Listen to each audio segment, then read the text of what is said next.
আমরা বেসিক্যালি এখানে পিএইচজির সামনে বিগত বেশ কিছুদিন ধরে আন্দোলন হয়ে আসছিল। বিশেষ করে এই সোহরাব হোসেন স্যার, এই স্যারের যে কমিশনার আছে, কমিশনার আগে মানে আসার পর থেকে আন্দোলন ছাড়া কোনো ধরনের রেজাল্ট হচ্ছে না।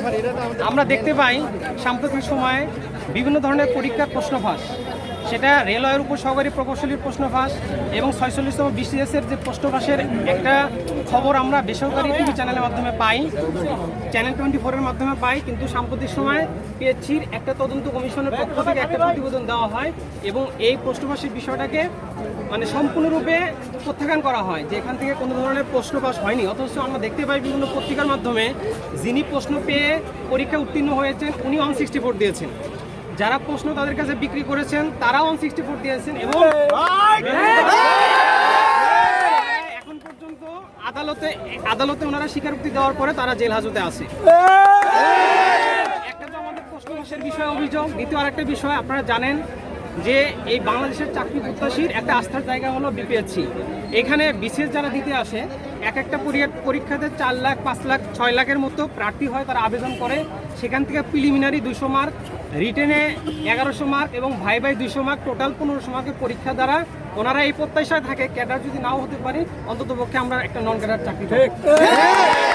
সময় থেকে আমরা কি দেখতে পাচ্ছি যে 2010 এবং 2014 যে নন ক্যাডার বিধিমালা ছিল সেইটা চাকরি বান্ধব ছিল, কিন্তু 2023 সালের জুন মাসের 16 তারিখে একটা বিধি করা হয় নন ক্যাডার বিধি। সেখানে নন ক্যাডার প্রসারিত করার পরিবর্তে নন ক্যাডারকে সংকুচিত করে ফেলা হয়। এই কমিশন এবং জনপ্রশাসনের এটার সাথে সম্পৃক্ত।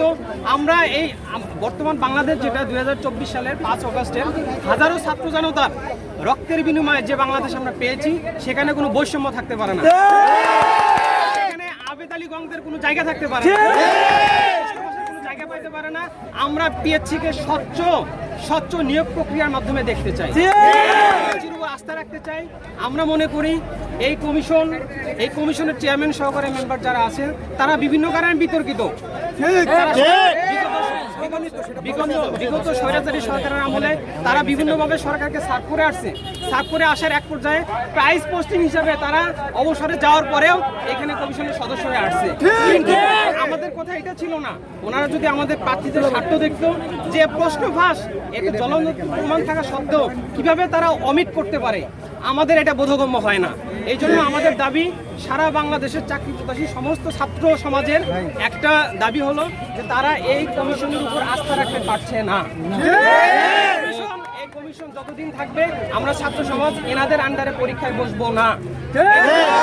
হাজারো ছাত্র জনতার মৃত্যুর মাধ্যমে, জীবন উৎসর্গের মাধ্যমে যে অন্তর্বর্তীকালীন সরকার আসছে সেই সরকারের প্রধানের কাছে আমাদের যে দাবি, আমরা তাদের কাছে বলতে চাই যে আপনারা অতি সত্বর এই কমিশনের মেম্বার এবং চেয়ারম্যানদেরকে অপসারণ করেন। নির্দলীয়, নিরপেক্ষ, দেশপ্রেমিক এবং 24 জুলাই বিপ্লবের চেতনাকে মনে প্রাণে ধারণ করে এরকম ব্যক্তিদের সমন্বয়ে কমিশনকে দ্রুততম সময়ের মধ্যে পুনর্গঠন করেন। আমরা এই বিচার বিভাগীয় একটা তদন্ত কমিশন গঠন করেন, যে কমিশন এটা সুষ্ঠু তদন্ত করবে। এখানে পিয়ন থেকে শুরু করে সর্বোচ্চ পর্যায় পর্যন্ত যারা এই প্রশ্ন ফাঁসের সাথে জড়িত আছে তাদেরকে ধরে এনে আইনের আওতায় দৃষ্টান্তমূলক শাস্তি দিবে এবং যে পরীক্ষাগুলো পেন্ডিং আছে এবং যে পরীক্ষাগুলোর ব্যাপারে অভিযোগ উঠেছে সেগুলোর ব্যাপারে যৌক্তিক সমাধান আমরা চাই এবং অন্যায়ের ইন্টেন্সিটি ভেদে আমরা বাতিল পর্যন্ত চাই। আমাদের সহযোগিতা আরো 2-1 আছে।